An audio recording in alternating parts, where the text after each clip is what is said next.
Shalom Bapak Ibu, saudara sekalian yang dikasihi Tuhan Yesus Kristus. Shalom. Senang sekali saya bisa melihat kembali wajah Bapak Ibu hari ini yang penuh dengan sukacita. Amin. Luar biasa. Meskipun cuaca di luar sedikit mendung karena tadi pagi sempat hujan ya Bapak Ibu, tapi bersyukur pada Tuhan. Kalau pada pagi hari ini Tuhan masih menghantar kita semua ke tempat ini. Tak percaya kerinduan kita untuk bertemu dengan Tuhan. Mari saat ini saya mengundang kita untuk mempersiapkan diri kita. Saat ini kita mau datang menghampiri tahtanya yang kudus dengan penuh kerinduan, dengan penuh ucapan syukur. Kita mengucap syukur untuk setiap berkat Tuhan yang kita rasakan. Kita mengucap syukur untuk setiap kebaikan Tuhan yang kita rasakan. Saat ini kita mau membawa setiap keberadaan kita, Bapak Ibu, saudara sekalian. Setiap ketidaksempurnaan kita percaya Tuhan menunggu kita untuk datang. Ini kami Tuhan. Kami mau datang Tuhan. Kami mau membawa hidup kami. Hidup kami yang tidak sempurna. Tapi di dalam Engkau Tuhan, Engkau yang menyempurnakan dan memulihkan kami.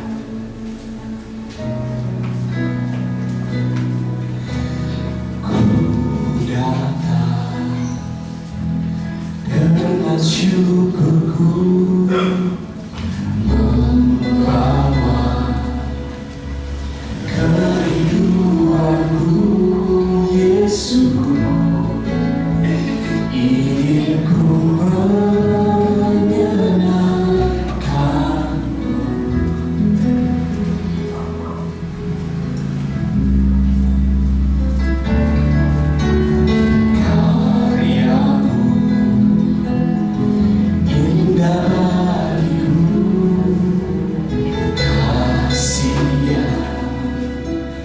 Menyelamatkanku, Yesus, inilah persembahanku.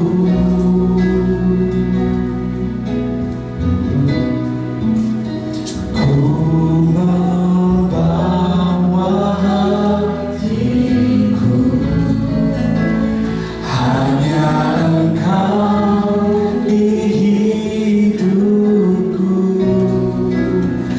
Yesus, Kau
segenap hati kami, Yesus.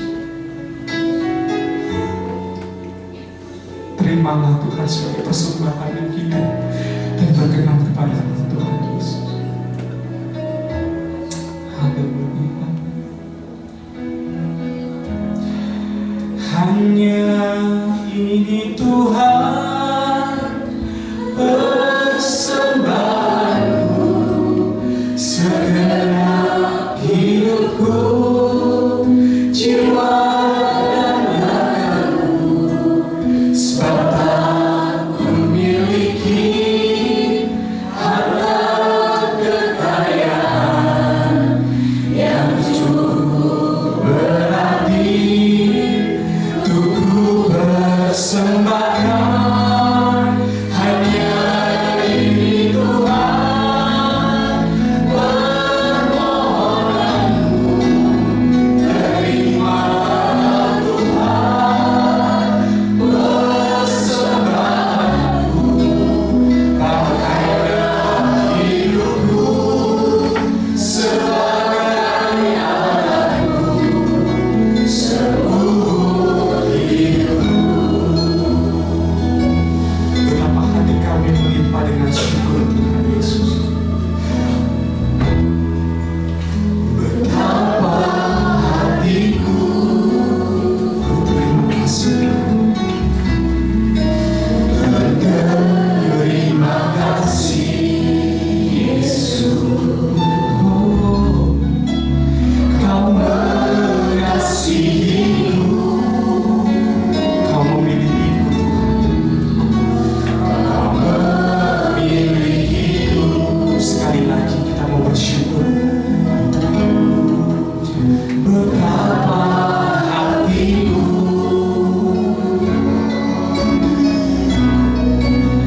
berterima kasih, Yesus. Kau mengasihiku, Kau yang miliki kami, Kau memilikiku. Angkat hati kita, angkat tangan kita bersama. Hanya ini Tuhan persembahanku, segenap hidupku, jiwa dan ragaku, sebab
Bapak Ibu untuk kita dalam doa.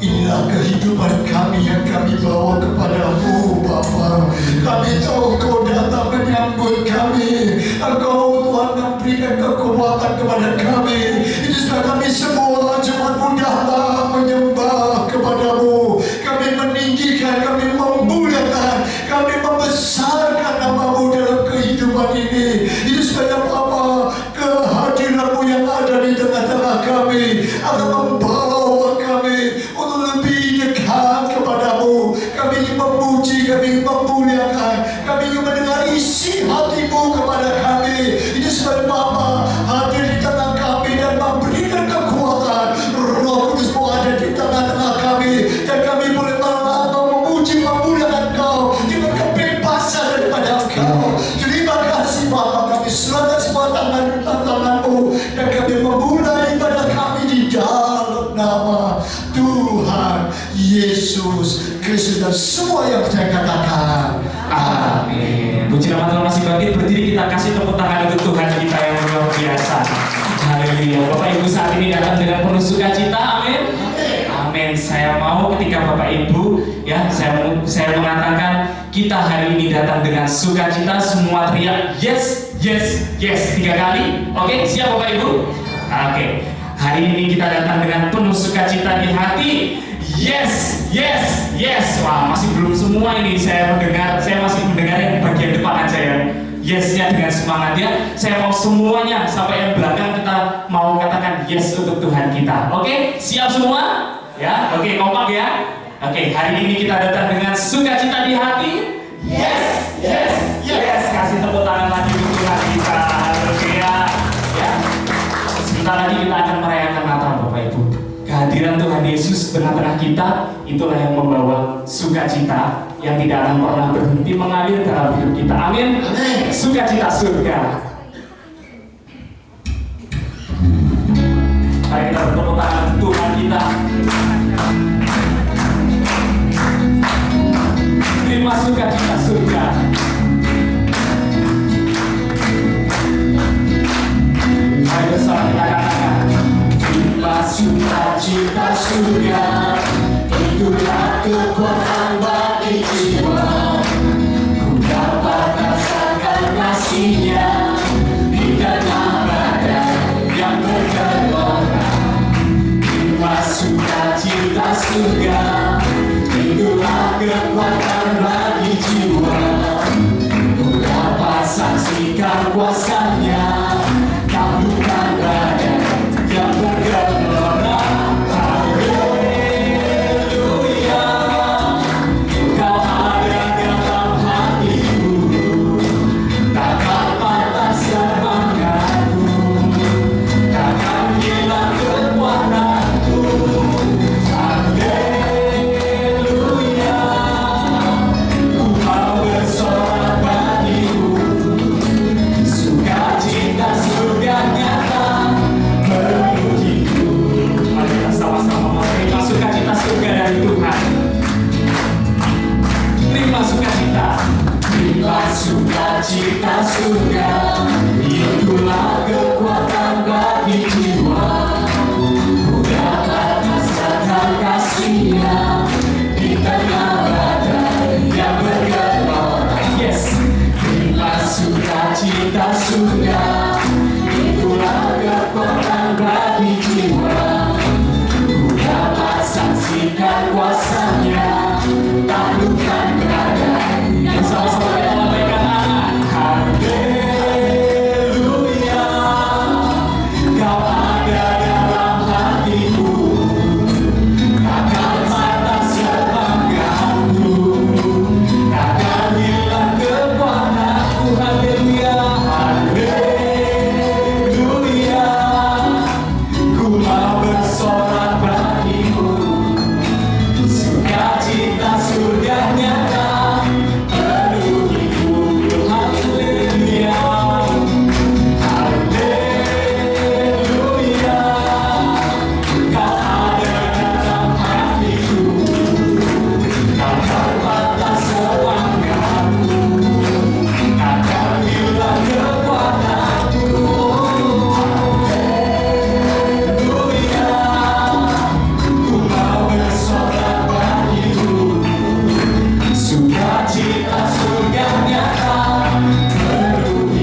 Silakan duduk kembali Bapak Ibu.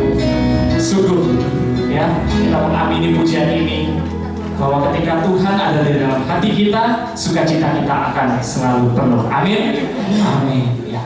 Sukacita yang dibawa oleh sifatnya kekal. Amin. Amin. Mari saat ini kita mau bersama-sama datang, kita mau mempersiapkan hati kita. Biarlah kebenaran firman Tuhan berbicara kepada kita, ya, dan membuat kita mengerti apa sih Tuhan yang Tuhan mau sampaikan kepada saya. Tuhan ingin bicara apa pada saya? Ajar kami Tuhan untuk mengerti apa yang menjadi kehendak-Mu. Yesus. Ajarku mengerti segala rencana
pujian, hormat dan syukur kami naikkan kepada-Mu Bapa. Biarlah kehendak-Mu yang terjadi dalam hidup kami. Segala rancangan Tuhan indah bagi kami. Saat ini Tuhan, kami mau sediakan hati kami. Kami mau mendengar firman-Mu. Berbicaralah kepada kami ya Tuhan. Biarlah segala pujian yang sudah kami persembahkan kepada Bapa boleh menyenangkan hati Bapa di surga. Dan biarlah Tuhan, Engkau berbicara secara pribadi kepada kami melalui hamba-Mu ini Tuhan. Urapi lidahmu hamba-Mu ini agar boleh menyampaikan isi hati Tuhan. Dan kami boleh dikuatkan, kami boleh mengerti bahwa hidup kami ini dirancang dengan sempurna oleh Tuhan. Terima kasih Tuhan. Terima kasih. Di dalam nama Tuhan Yesus kami panjatkan doa kami. Amin. Silakan saudara.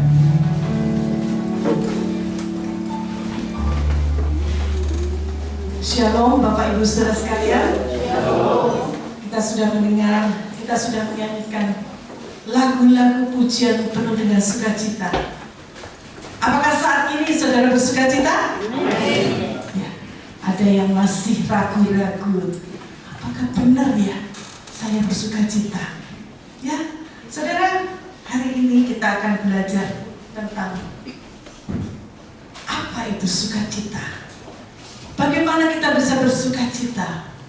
Apa bedanya sukacita dari dunia dan sukacita dari Tuhan? Hari-hari ini kita sudah mendekati ya Natal, di mana Natal itu merupakan satu titik tolak, suatu perubahan yang terjadi bagi dunia. Yang dahulunya dunia itu muram, gelap, tapi ketika Tuhan datang ke dunia di hari Natal itu, ada satu perubahan. Yang dulunya muram, yang dulunya penuh duka cita, berubah menjadi sukacita. Saudara, dalam ibadah doa Kristus Jumat yang lalu kita sudah membahas apa itu sukacita. Bagaimana kita bisa mendapatkan sukacita itu? Mengapa kita harus bersukacita? Saya tidak akan mengulang seluruhnya, tetapi saat ini saya ingin kita belajar dari sudut yang berbeda. Apa sih sukacita itu? Banyak orang yang mengatakan saya bersukacita. Tapi ketika disuruh mendefinisikan apa itu sukacita, dia bingung. Apa ya sukacita itu? Secara umum sukacita kalau dikatakan itu adalah suatu perasaan, emosi yang muncul karena seseorang itu mendapatkan hal-hal yang baik. Dia mencapai cita-citanya, apa yang diharapkan didapatkan, dan itu adalah hal yang baik. Makanya dia bersukacita. Misalnya, ketika dia dinyatakan lulus ujian, kamu layak diwisuda, wah begitu sukacita dia. Atau ketika dia memenangkan satu lomba, ya lomba apapun juga ya, saudara di sini ada yang suka ikut lomba-lomba. Ketika saudara mendapatkan piala, itu ada satu sukacita yang keluar dari hati saudara karena saudara memenangkan, atau karena saudara sukses dalam pekerjaan saudara, saudara berhasil, saudara punya banyak uang, saudara punya banyak aset, ya. Atau mungkin saudara punya banyak teman, saudara populer. Itu mendatangkan sukacita tersendiri. Nah, namun sukacita yang semacam ini hanya terjadi karena ada sesuatu, karena ada sebabnya. Ya. Sukacita ini sangat dipengaruhi oleh situasi atau kondisi yang terjadi dalam hidup kita, ataupun mungkin dia dipengaruhi oleh keadaan lingkungan. Ya, ketika semua orang bersukacita, kita ikut bersukacita. Tapi ketika semua orang sedih, kita pun terbawa sedih. Nah, jadi sukacita semacam ini sifatnya adalah sangat terbatas, sangat dipengaruhi oleh kondisi luar. Pertanyaannya, bagaimana kita bisa mendapatkan sukacita dan tetap merasa sukacita kalau kondisinya tidak menunjang? Nah, kalau hidup kita ini dalam kesulitan, dalam masalah, ketika kita gagal dalam usaha kita, ketika kita di PHK, ketika kita nggak lulus ujian, ketika kita diputus pacar, apakah sukacita itu masih ada dalam hidup kita? Nah, ini masalahnya. Beberapa tahun yang lalu kita dikejutkan dengan wabah COVID, ya. Ternyata COVID itu sudah merusak semua tatanan yang ada di dunia ini. Seluruh dunia terkena dampaknya.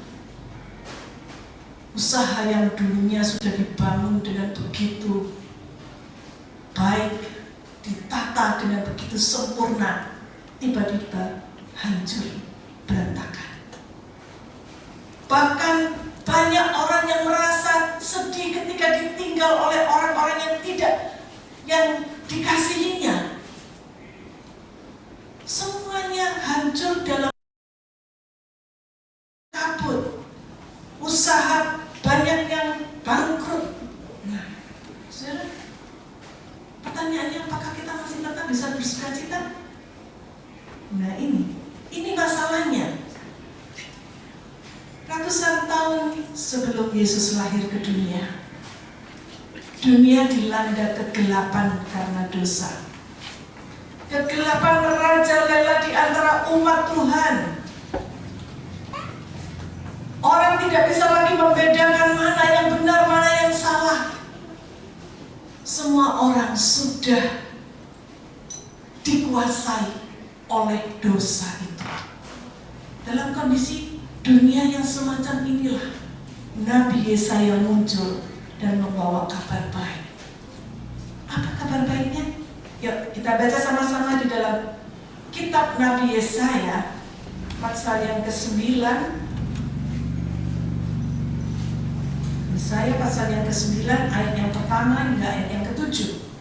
Kita akan baca ayat ini.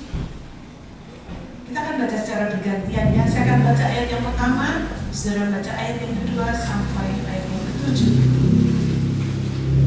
Ayat yang pertama berbunyi demikian. Tetapi tidak selamanya akan ada kesuraman untuk negeri yang terimpit itu. Kalau dahulu Tuhan merendahkan tanah Zebulon dan tanah Naftali, maka di kemudian hari Ia akan memuliakan jalan ke laut, daerah seberang sungai Yordan, wilayah bangsa-bangsa lain. Ayat 2. Bangsa yang berjalan bangsa yang berjalan, ya. Ayat 2. Itu ayat yang 3 sebelumnya. Ya, ini memang ada sedikit perbedaan versi terjemahan, ya. Kita baca ya ini. Bangsa yang berjalan di dalam kegelapan telah melihat terang yang besar. Mereka yang diam di negeri kegelapan, atasnya terang telah bersinar. Engkau telah menimbulkan banyak sorak-sorak dan sukacita yang besar. Mereka telah bersukacita di hadapanmu, seperti sukacita di waktu panen, seperti orang bersorak-sorak di waktu membagi-bagi jarahan. Sebab bukti yang menekannya dan bandar yang di atas sebabnya, setelah orang singgah, setelah lompat tanah seperti pada hari pertama dia. Sebab setiap sepatu tentara yang berderap-derap dan setiap jubah yang berlumuran darah akan menjadi umpan api. Sebab seorang orang yang diberikan, seorang telah diberikan untuk kita, lambang pemerintahan ada di atas bahunya, dan namanya disebut orang, penasihat ajaib, Allah yang perkasa, Allah yang benar, Raja damai. Besar kekuasaannya dan damai sejahtera tidak akan berkesudahan di atas tahta Daud dan di dalam kerajaannya, karena ia mendasarkan dan mengokohkannya dengan keadilan dan kebenaran dari sekarang sampai selama-lamanya. Kecemburuan Tuhan semesta alam akan melakukan hal ini. Saudara, saya akan fokus di ayat yang pertama dan kedua ya. Bangsa yang berjalan di dalam kegelapan telah melihat terang yang besar. Mereka yang diam di negeri kekelaman, atasnya terang telah bersinar. Saudara, pada saat Nabi Yesaya menyampaikan hal ini, menubuatkan hal ini adalah firman dari Allah yang dia sampaikan kepada umat Tuhan. Keadaan dunia saat itu adalah dunia itu dipenuhi dengan dosa. Ada banyak nabi-nabi palsu yang mengajarkan ajaran-ajaran yang sesat. Sehingga umat Tuhan mulai goyah imannya. Mereka tidak lagi berpegang pada kebenaran, tapi mereka mulai mengikuti ajaran-ajaran yang lain. Semua orang mengalami yang namanya penurunan secara moral dan spiritual. Ada dekadensi moral ya. Dosa makin bertambah dan umat Tuhan semakin mundur secara moral dan spiritual. Dalam kondisi inilah firman Tuhan datang kepada Nabi Yesaya, memberikan secercah pengharapan di tengah-tengah gelapnya dunia. Sudah pernah merasakan gimana situasi yang terjadi atau kondisi ketika saudara berada di satu tempat yang asing?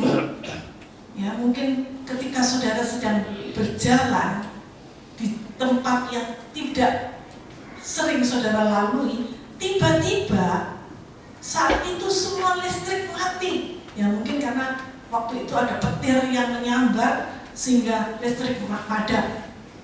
Saudara diliputi oleh kegelapan saat itu. Mungkin saudara tidak bawa HP, saudara nggak ada lilin di sekitar saudara, dan saudara mengalami satu kegelapan yang benar-benar gelap. Bagaimana rasanya? Ya, pasti kita akan seperti orang tuh kebingungan, gelisah, takut. Ya, kegelapan itu menimbulkan ketakutan, khawatir. Kalau nanti saya diserang oleh binatang buas atau oleh orang jahat, ya. Tapi tiba-tiba di tengah kegelapan itu muncul setitik cahaya, dan titik itu bisa berterbangan. Mungkin itu adalah seekor kunang-kunang. Nah, kira-kira seperti apa yang saudara lakukan? Saudara pasti akan melihat kepada setitik cahaya itu, mengikuti dia kemanapun dia pergi. Ya, pandangan saudara tertuju kepada dia. Ya, karena terang itu menarik perhatian saudara, menyedot perhatian saudara. Saudara senang kalau ada terang, karena terang itu membawa rasa aman, rasa damai, dan sukacita. Nah, saudara, saya sering mengalami kesulitan ya kalau saya sedang berkendara, nyetir mobil di malam hari. Ya, bukan karena saya kurang awas, mata saya masih cukup awas. Walaupun ada lampu banyak, tetapi suasana malam itu mempengaruhi terbatasnya pandangan saya untuk melihat sekeliling, sehingga kadang-kadang saya melihat jalanan itu sama semua ya.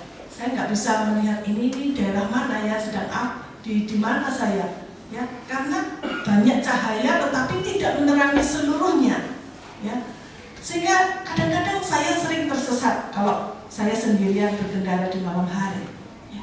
Itu karena kurangnya cahaya lampu ya, kurangnya terang. Nah, inilah gambaran dunia saudara ketika diliputi oleh kegelapan dosa. Seringkali orang kehilangan arah Seringkali dia tidak tahu kemana dia harus melangkah, apa tujuan hidupnya. Kita sulit membedakan mana yang benar, mana yang salah. Kebenaran itu tidak bisa kelihatan dengan jelas. Ya, kadang-kadang bukan hitam, bukan putih, tetapi abu-abu. Nah, seringkali saudara, banyak kalau kita tidak belajar firman Tuhan dengan benar, dengan sungguh-sungguh, seringkali firman Tuhan, kebenaran itu seringkali dipalsukan. Sehingga kelihatannya mirip dengan yang asli, padahal dia KW. Padahal dia sudah dipalsukan, sudah dipelintir, ya, dengan tujuan tertentu oleh orang-orang tertentu. Hanya orang sekarang ya yang mengatakan dirinya hamba Tuhan, tetapi dia tidak menyampaikan Injil yang benar, Injil yang asli. Tapi yang disampaikan adalah Injil yang KW, yang hanya menyenangkan telinga banyak pendengarnya, yang disampaikan dengan motivasi-motivasi tertentu untuk menguntungkan dirinya sendiri atau untuk tujuan lain. Nah, saudara, jangan heran ya kalau akhir-akhir ini banyak sekali gereja-gereja yang mulai terpengaruh dengan ajaran-ajaran duniawi. Banyak gereja, bahkan gereja di luar negeri, saya tidak sebut alirannya ya, tetapi mereka sekarang sudah menerima LGBT di dalam gereja. Bahkan mereka bisa memberkati pernikahan sesama jenis. Bahkan ada yang pendetanya pun seorang LGBT, dan dia mengaku di hadapan jemaat bahwa dia LGBT, tapi dia boleh terus melayani seperti biasa. Saudara, begitu sangat mengerikan dunia kita saat ini, yang sudah benar-benar dunia ini sudah rusak oleh dosa, benar-benar diliputi oleh kegelapan. Dan itu sebabnya kita membutuhkan terang yang bersinar. Mengapa kita butuh terang? Karena terang mengusir kegelapan.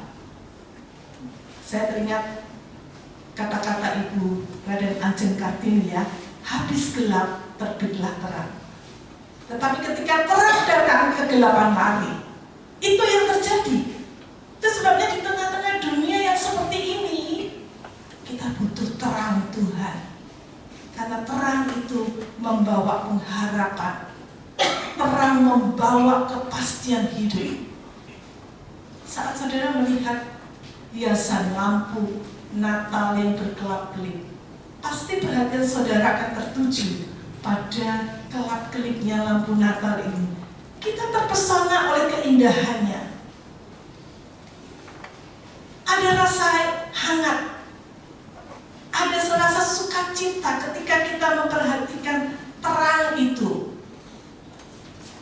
Dan terang Injil Tuhan itulah yang membawa pengharapan bagi manusia.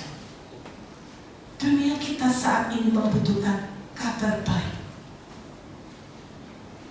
yang dibawakan melalui Injil Kristus. Bagaimana mereka ingin mendengar ada juru selamat yang datang ke dunia ini untuk menyelamatkan manusia yang sudah bobrok, yang sudah harusnya mati karena dosanya. Upah dosa adalah maut, dan semua manusia sudah berdosa, berarti semua manusia berhak. Hukumannya adalah maut, api neraka.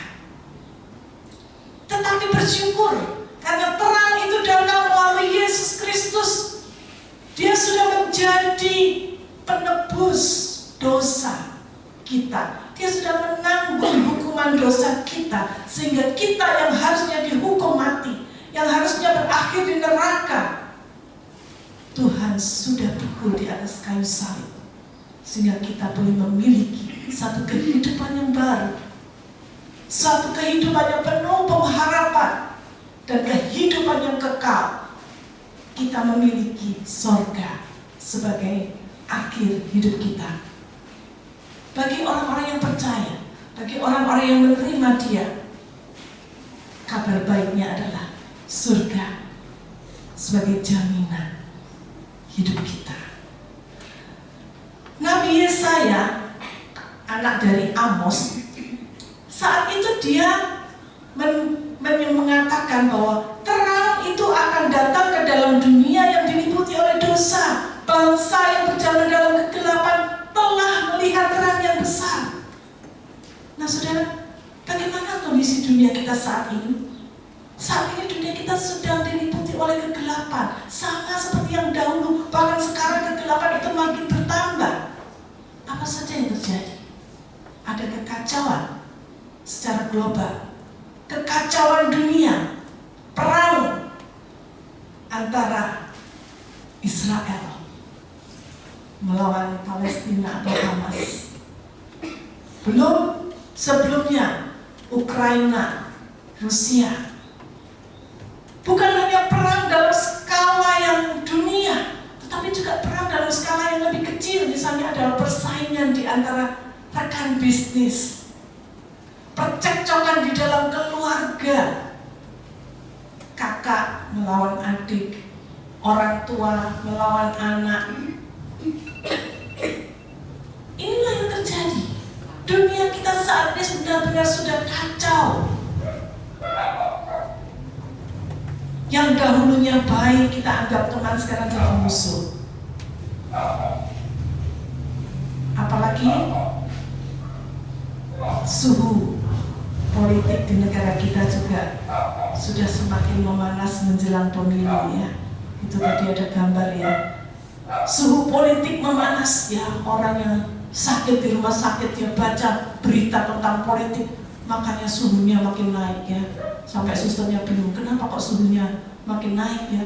Karena dia baca tentang politik ya, sehingga suhu politiknya meningkat, suhu tubuhnya juga ikut meningkat ya, makin sakit dia. Itu yang terjadi. Banyak orang yang mulai sikut menyikut di antara sesamanya, mendukung capres cawapres tertentu, dan akhirnya berakhir dengan konflik ya.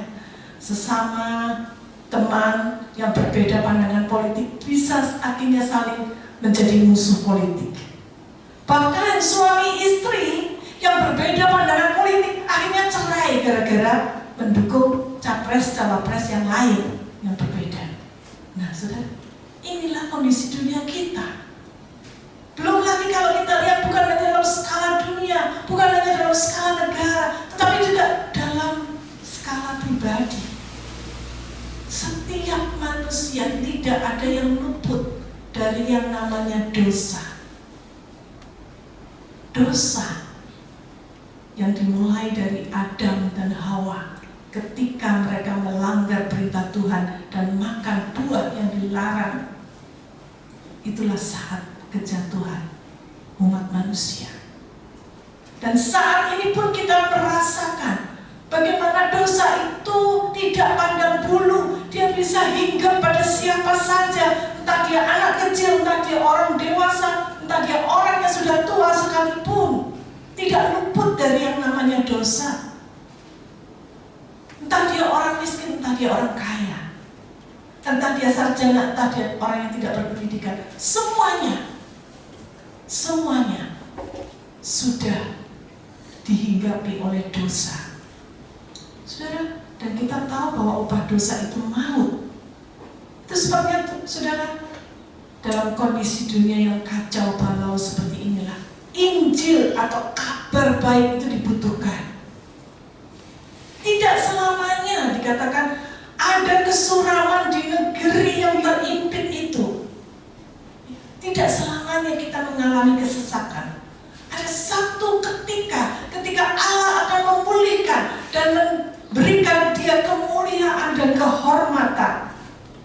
Dan itulah titik balik saat Tuhan Yesus datang ke dunia. Allah tahu bahwa manusia kalau tidak ditolong pasti mereka akan binasa semuanya. Itu sebabnya Allah berinisiatif, Allah campur tangan dengan mengirimkan putra tunggalnya Yesus Kristus datang ke dunia ini bagaikan secercah cahaya yang memberikan harapan kepada dunia yang hidup dalam kekelaman dosa. Itu sebabnya mengapa kita memperingati Natal setiap tahun. Karena itu adalah titik balik kehidupan manusia. Ketika kita mau menyerahkan hidup kita kepada Tuhan, ketika kita mau mengakui Dia sebagai juru selamat kita, itulah saat kita akan mengalami titik balik dalam kehidupan. Kegelapan diusir keluar dan kita mendapatkan sukacita yang dari Tuhan. Dan kita tahu melalui kisah-kisah Natal bagaimana kelahiran Yesus itu bagaikan cahaya yang menarik perhatian. Siapa? Ada gembala, orang Majus.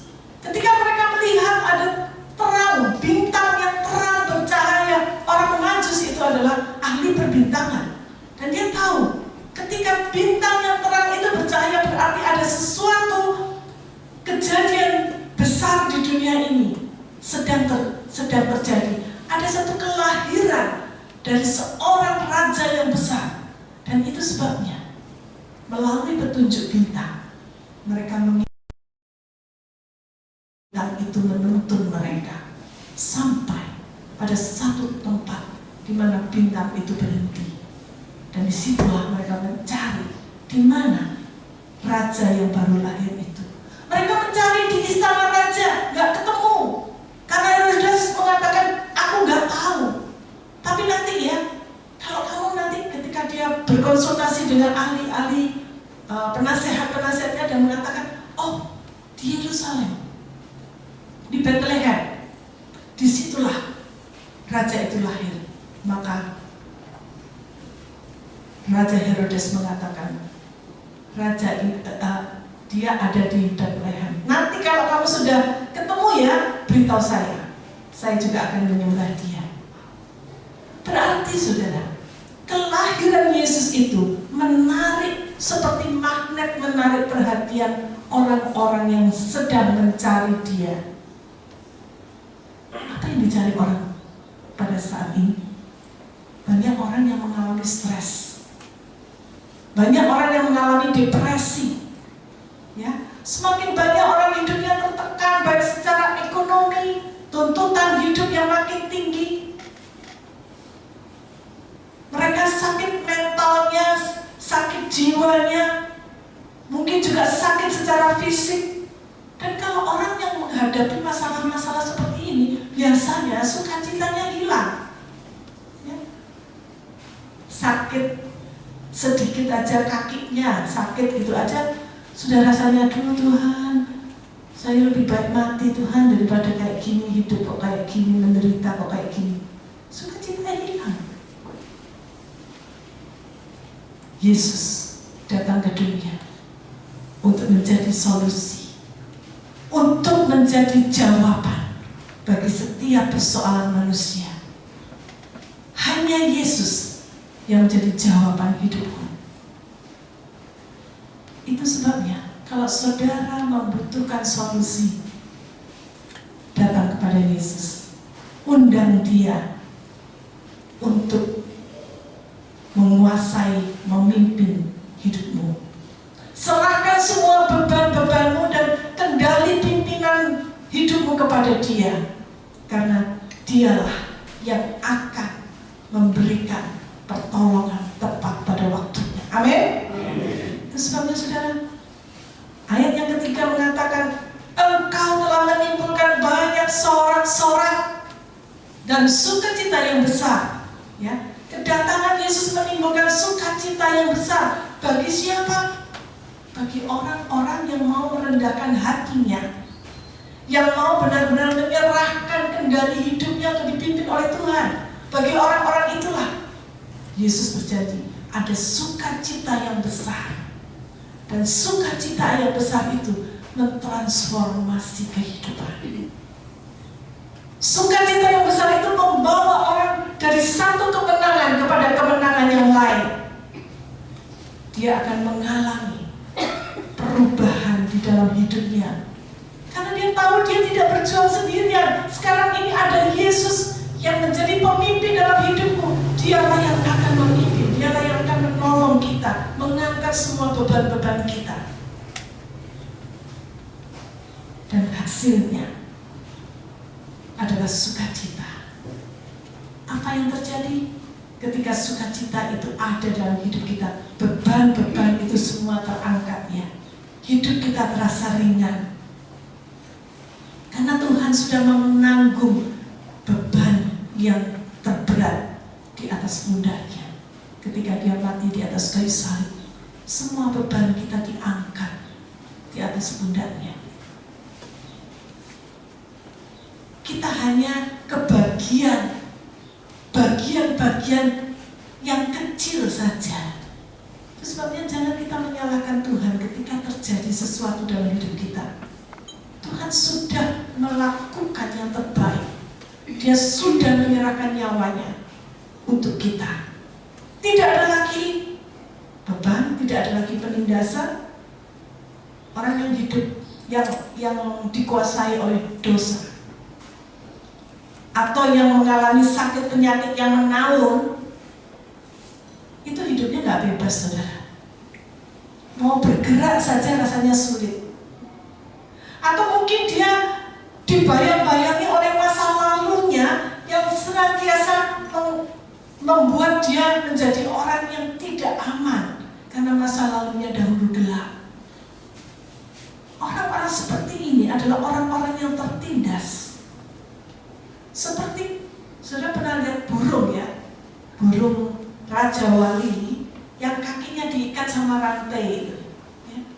Walaupun dia Raja Wali, burung yang kuat, yang harusnya terbang di atas langit yang tinggi, bisa menentang badai, tetapi kalau kakinya diikat dengan rantai, dia nggak bisa pergi kemana-mana. Nah, sama seperti itulah kondisi kita ketika hidup kita terikat oleh dosa. Kita nggak bisa bebas, kita nggak bisa terbang tinggi, selalu terikat dengan hal-hal yang menjadi beban hidup kita. Tuhan datang untuk membawa kebebasan, dan ketika kita dibebaskan, kita bisa terbang tinggi bagaikan Raja Wali. Orang yang hidupnya sudah dibebaskan oleh Tuhan, yang beban-bebannya sudah diangkat Tuhan, hidupnya akan menjadi hidup yang berguna. Berguna bagi Tuhan, berguna bagi sesama. Dia akan membawa terang kepada orang-orang yang tanpa pengharapan. Karena dia sudah mengalami, dahulu dia tanpa pengharapan, sekarang dia punya pengharapan di dalam Tuhan. Itu sebabnya saudara, kalau kita melihat, ada banyak orang yang dahulunya hidupnya menjadi musuhnya salib Kristus. Tapi ketika dia diubahkan, ketika dia bertobat, ketika dia menjadi anak Tuhan, dia menjadi agen dari Tuhan, menjadi alat yang berguna untuk memenangkan orang-orang yang seperti dia dulu. Apakah saudara mau dipakai oleh Tuhan? Jadilah orang yang bebas merdeka. Seorang yang bernama Viktor Frankl, dia adalah seorang penyintas atau survivor yang lolos dari Perang Dunia yang kedua, ya, seorang Israel ya, dulu dijajah oleh ya Jerman ya, dan dia mengatakan saat itu bagaimana orang-orang yang kehilangan pengharapan, orang-orang yang tidak punya tujuan hidup, ya, katakan orang-orang itu nasibnya sudah ditentukan. Ya. Mereka tidak akan kuat menghadapi siksaan yang kejam, dan lambat laun mereka akan mati. Ya. Mereka tidak akan kuat. Sebaliknya, dia mengatakan orang-orang yang masih punya harapan itu seperti setitik cahaya. Orang-orang seperti ini masih punya masa depan. Mereka akan terus berjuang supaya bisa tetap hidup punya tujuan. Saya ingin ketemu dengan kekasih saya ingin ketemu dengan keluarga saya ketika saya keluar dari tempat ini. Dan biasanya orang-orang seperti itu, mereka survive, mereka bisa bertahan hidup. Satu quotes yang sangat indah yang dikatakan oleh Viktor Frankl berbunyi demikian: those who have a why to live can bear with almost anyhow. Ya. Orang-orang yang punya sebab mengapa dia harus hidup, dia dapat menanggung hampir semua. Bagaimana caranya? Dia akan berusaha mencari jalan, dia akan mencari solusi supaya bisa tetap hidup. Jadi, di mana letak kuncinya? Dalam pengharapan. Itulah yang membuat kita bisa tetap hidup. Siapakah terang yang sejati? Terang yang sejati itu adalah Yesus Kristus yang datang ke dunia. Dia datang untuk memberikan sukacita dalam hidup saudara. Kalau saudara saat ini belum menerima, merasakan sukacita itu dalam hidupmu, datang kepada sumbernya. Karena sukacita yang berasal dari Tuhan ini sifatnya berbeda dengan yang kita peroleh dari dunia. Tadi kita sudah tahu ya. Dan orang yang memiliki sukacita dari Tuhan, dia bisa menghadapi apapun juga dengan tetap sukacita. Walaupun musibah mungkin, walaupun dia mengalami kegagalan, dia masih bisa terus merasakan sukacita. Dari mana hasil sukacita itu? Karena dari hubungan pribadinya dengan Tuhan. Dia percaya dengan yakin bahwa Tuhan yang pegang kendali hidupnya, Tuhan yang menjadi sumber kekuatannya, Tuhan tidak akan meninggalkan dia, dan dia mempunyai rencana yang terindah bagi dia. Amin, saudara. Apakah saudara tetap memiliki Tuhan sebagai sumber sukacita saudara? Saya teringat ketika Paulus, ya, ketika dia ada di dalam penjara, dia masih bisa menulis surat kepada jemaat di Tesalonika. Apa yang dikatakan? Dia menulis, bersukacitalah senantiasa. Ayo kita baca 1 Tesalonika 5 ayat 16. Kita baca sama-sama ayat ini ya. 1 Tesalonika 5 ayat 16 mulai sampai ayat yang ke-18. 2, 3. Bersukacitalah senantiasa, tetaplah berdoa, mengucap syukurlah dalam segala hal, sebab itulah yang dikehendaki Allah di dalam Kristus Yesus bagi kamu. Amin. Ada 3 hal, 3 serangkai yang gak bisa dipisahkan. Bersukacitalah senantiasa.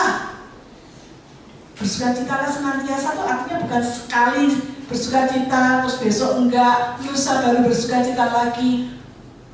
Bukan saudara, tetapi senantiasa itu terus menerus. Nah, gimana caranya kita bisa bersukacita senantiasa? Tuhan sudah memberikan jawabnya. Tetaplah berdoa dan ucap syukurlah dalam segala hal. Itulah kuncinya supaya kita bisa tetap bersukacita. Apapun yang terjadi, kita akan tetap bersukacita. Tolong slide berikutnya.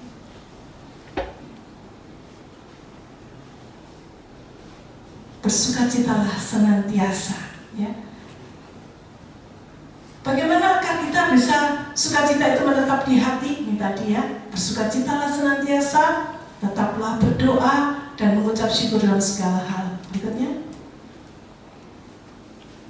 Nah, bedanya tadi sudah kita lihat ya, kita skip. Oke? Nah, saudara, Paulus dalam kondisi dia di penjara, dia masih bisa menulis kepada jemaat di Tesalonika, bersukacitalah senantiasa. Berarti kalau dia yang nulis hal itu, dia mengalami enggak? Pasti dia mengalami. Itu keluar dari pengalaman pribadinya. Karena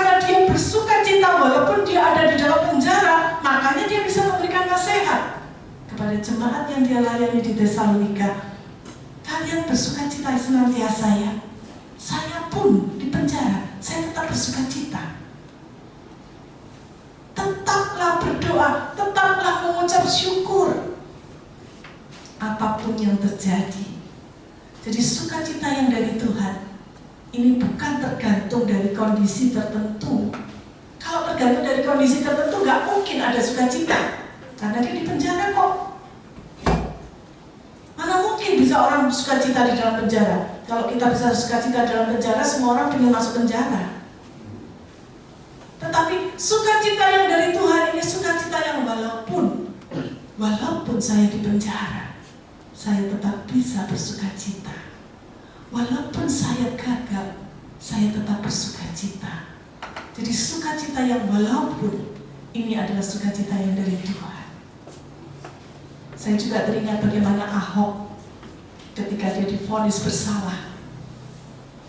Dia dianggap menista agama, ya, karena ucapannya yang mengutip salah satu ayat di dalam Al-Quran. Dan akhirnya dia divonis bersalah dan dia harus dipenjara walaupun dia tidak bersalah. Tetapi Ahok tetap tunduk pada putusan pengadilan itu dan menjalani masa hukumannya dengan tuntas. Walaupun dia diberi potongan-potongan, dia tidak mau. Dia ingin menjalani dengan tuntas. Saudara, Ahok berhak untuk kecewa karena putusan itu tidak adil. Tetapi dia tetap tenang. Dia tetap memiliki sukacita. Bahkan selama di penjara dia bersaksi, sekarang saya punya banyak waktu untuk Tuhan. Kalau dulu saya sibuk ngurusin ini dan itu, ngurusin pemerintahan, sekarang saya punya banyak waktu untuk baca firman Tuhan, untuk merenungkan firman Tuhan, untuk memuji Tuhan di penjara. Saya punya hubungan pribadi dengan Tuhan semakin baik. Dari mana sukacita yang semacam ini? Dari hasil hubungan pribadinya dengan Tuhan. Itu adalah karya Roh Kudus dalam hidupnya. Dengan kekuatannya sendiri, dia tidak mungkin mampu. Tetapi karena Roh Kudus itulah yang ada di dalam hidupnya, ini adalah buah roh, seperti yang ditulis oleh Galatia 5 ayat 22-23. Kasih, sukacita, damai sejahtera. Jadi ini adalah buah roh, hasil kerjasama antara Roh Kudus yang ada dalam hidup kita dengan kita yang mau menyerahkan kendali pimpinan hidup kita pada Tuhan. Hasilnya adalah sukacita yang konstan, yang permanen, yang keluar dari dalam hatinya. Bagaimana dengan saudara dan saya? Saat ini, kalau saudara diminta untuk melayani Tuhan, mungkin saudara merasa, aduh kok melayani Tuhan lagi kan? Saya gak punya waktu loh. Saya nggak punya tenaga, sudah biar tuh yang muda-muda itu. Saya sudah tua, saya tak mundur, saya tak pensiun. Ya seringkali kita ngomel ya ketika disuruh melayani Tuhan, atau ketika kita diminta untuk melayani orang lain. Kita harus korban waktu, harus korban tenaga, bahkan korban uang kita. Tetapi ketika kita sungguh-sungguh mau mengerjakannya, apa yang terjadi? Ada kepuasan di dalam hati kita. Ada sukacita yang tidak bisa dijelaskan dengan perkataan. Itu keluar ketika kita melihat, aduh, orang yang saya tolong, aduh, dia begitu sukacita, kita pun ikut bersukacita. Ketika kita melayani Tuhan dengan ikhlas, hati Tuhan disenangkan dan hati kita dipuaskan oleh Tuhan. Mungkin saat ini, ya, keuangan kita mepet ya, kebutuhan meningkat. Masih adakah sukacita itu? Saudara, saya ingin bersaksi sedikit. Kemarin HP saya tiba-tiba hang ya. Tiba-tiba mati layarnya, nggak bisa dibuka sama sekali. Saudara, padahal HP itu adalah HP satu-satunya yang saya miliki. Dan semua data saya ada di sana. Saya pengen marah, tapi saya nggak tahu mau marah sama siapa. Mau menyalahkan Tuhan juga saya mikir, Tuhan nggak pakai HP saya. Di saat saya harus memilih dan saya memutuskan untuk merelakan biar HP-ku mati, nggak apa-apa, saya ikhlas. Justru ketika saya mengikhlaskan, saya bisa fokus sama Tuhan. Saya bisa mempersiapkan khotbah tanpa diganggu oleh siapapun juga. Walaupun saya tahu ada banyak orang yang mungkin ya tidak bisa, ya terganggu juga ya, karena tidak bisa menghubungi saya. Tapi saya serahkan kepada Tuhan dan saya merasakan ada sukacita. Kayaknya Tuhan tuh pengen uji saya. Ketika saya menyiapkan khotbah tentang sukacita, apakah kalau HP-mu saya ambil kamu bisa tetap bersukacita? Ya itulah ujian-ujian yang Tuhan izinkan terjadi. HP yang sama yang dulu saya pernah saksikan pernah ketinggalan di Singapura, nah akhirnya kembali kepada saya. Dan saya percaya HP itu juga akan kembali pada saya dan tetap bisa berfungsi.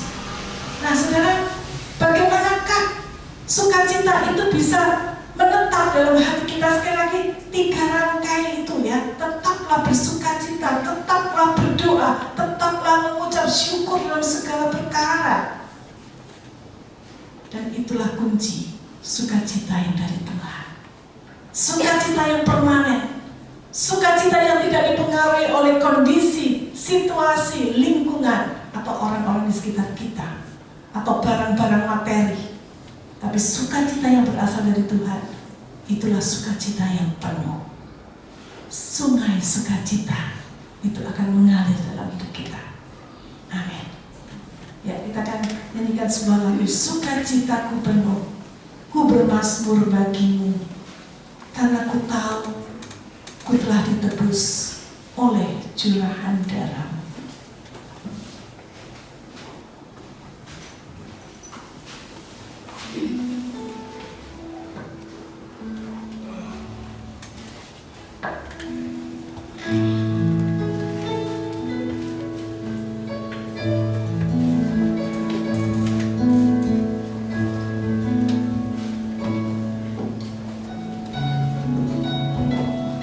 Marilah saat ini, mungkin di antara kita ada yang sudah kehilangan sukacita itu dalam hatinya.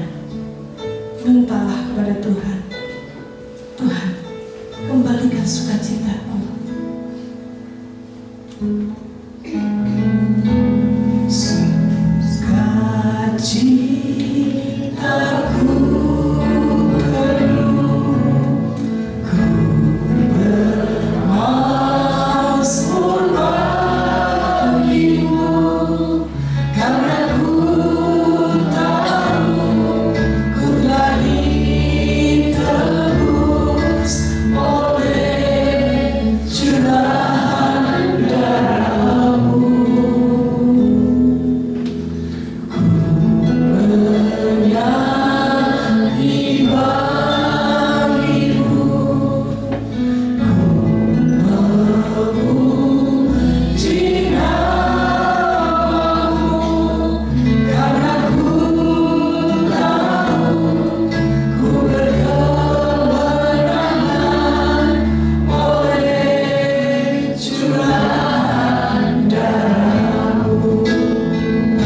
Roh Kudus itulah yang akan mempengaruhi hidup kita. Terima kasih Tuhan, karena Engkau yang di atas kayu salib, yang sudah mengangkat semua beban-beban hidup kami, yang sudah melepaskan kami dari ikatan-ikatan dosa. Dan Engkau sudah memberikan sukacita yang menetap, sukacita yang penuh dalam hidup kami. Kami tidak perlu lagi Tuhan mengalami kesedihan. Kesedihan kami hanya karena dosa-dosa kami saja. Tetapi biarlah kami boleh terus bersukacita di dalam Tuhan. Karena sukacita itu adalah kekuatan kami. Dan sukacita yang dari Tuhan itulah yang akan menarik banyak orang untuk mengenal Tuhan dan menerima Engkau di dalam hidup mereka. Biarlah kami boleh menjadi agen penyalur sukacita itu kepada dunia di sekitar kami. Dunia yang penuh dengan kegelapan dosa, dunia yang penuh dengan duka cita, penuh dengan kemurangan. Biarlah kami boleh menjadi secercah harapan bagi mereka dan membawa mereka datang kepada-Mu. Pakailah kami ya Tuhan, menjadi alat yang berguna di tangan-Mu. Di dalam nama Tuhan Yesus, kami beralaskan doa kami. Dan setiap kita yang percaya katakan amin. Silakan duduk saudara.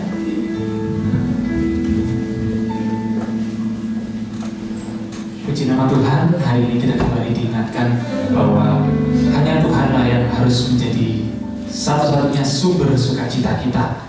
Dialah sumber kekuatan kita, ya. Dan mari kita bangun hubungan kita lebih erat dengan Tuhan supaya sukacita itu terus mengalir dalam kehidupan kita. Amin. Mari saat ini kita akan mempersiapkan persembahan kita. Saya undang para petugas untuk maju ke depan untuk membantu kita di dalam persembahan.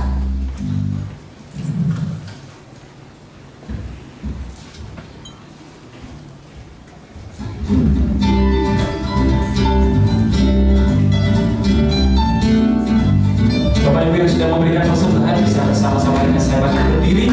Kita akan memuji nama Tuhan.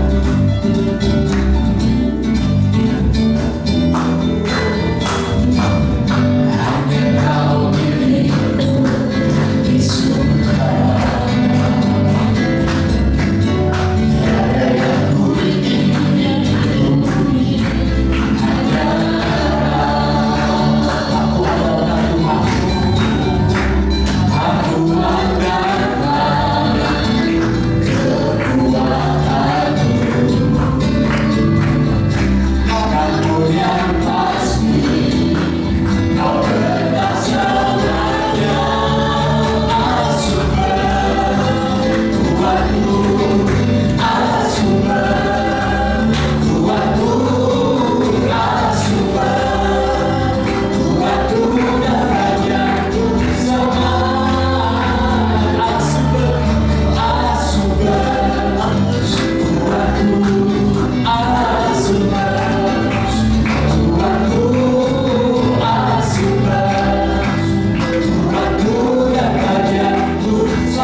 kembali kepadamu Bapa. Engkaulah sumber dari segala sukacita yang terus mengalir bagi kau sungai yang ada dalam kehidupan kami. Itu sebabnya Tuhan, saat ini kami bersama-sama datang kepadamu. Kami membawa kehidupan kami kepadamu Tuhan. Kami bersyukur bahwa Engkau terus memelihara kami, Engkau terus menjaga kami, bahkan Engkau memelihara kehidupan kami. Ada banyak tantangan, ada banyak Tuhan situasi dan kondisi yang harus kami hadapi, dan seringkali membuat langit menjadi gelap. Oh, seolah semuanya menjadi gelap. Tapi kami bersyukur Bapa bahwa kami mempunyai Tuhan, dan kami mempunyai sukacita yang daripada Tuhan, sehingga kami boleh menghadapi semuanya bersama dengan Tuhan. Itu sebab saat ini kami datang membawa diri kami. Terimalah persembahan kami yang menjadi wakil dari diri kami. Kami mau menyerahkannya ke dalam tangan-Mu Bapa. Terimalah menjadi sebuah bau dupa yang harum di hadapan-Mu, agar boleh mengembangkan pekerjaan Tuhan, dan Tuhan dibesarkan di atas segala-galanya. Terima kasih Bapa, terima kasih. Saat ini kami teringat untuk saudara kami yang saat ini sedang bergumul dengan kesehatannya. Kami teringat untuk Dr. Susi, kami teringat untuk Tuhan Tante Kyo. Kami juga berdoa Tuhan untuk Ibu Ina, untuk kami menyerahkan jiwa juga dalam tangan-Mu Bapa. Kami serahkan mereka semua dalam tangan-Mu. Kami yakin percaya Tuhan tidak pernah tinggalkan mereka.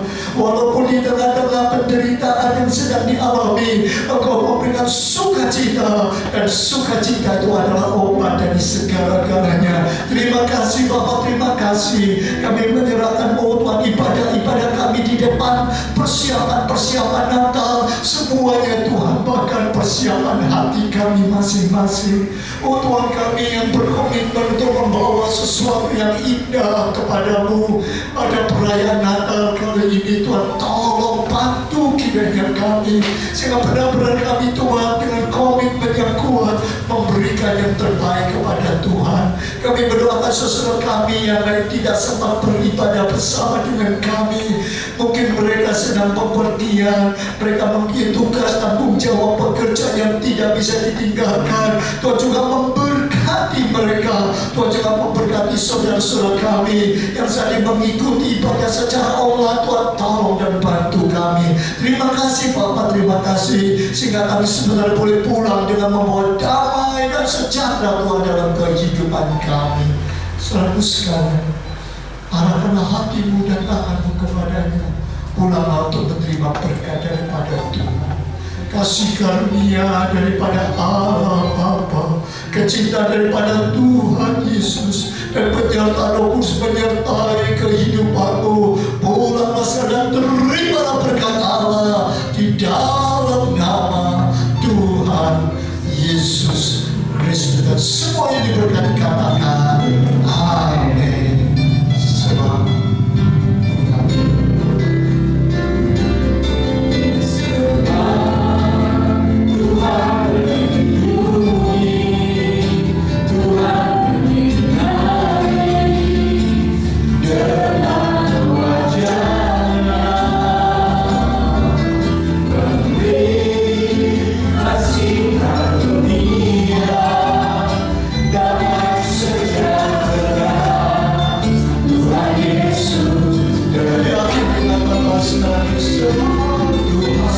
Tuhan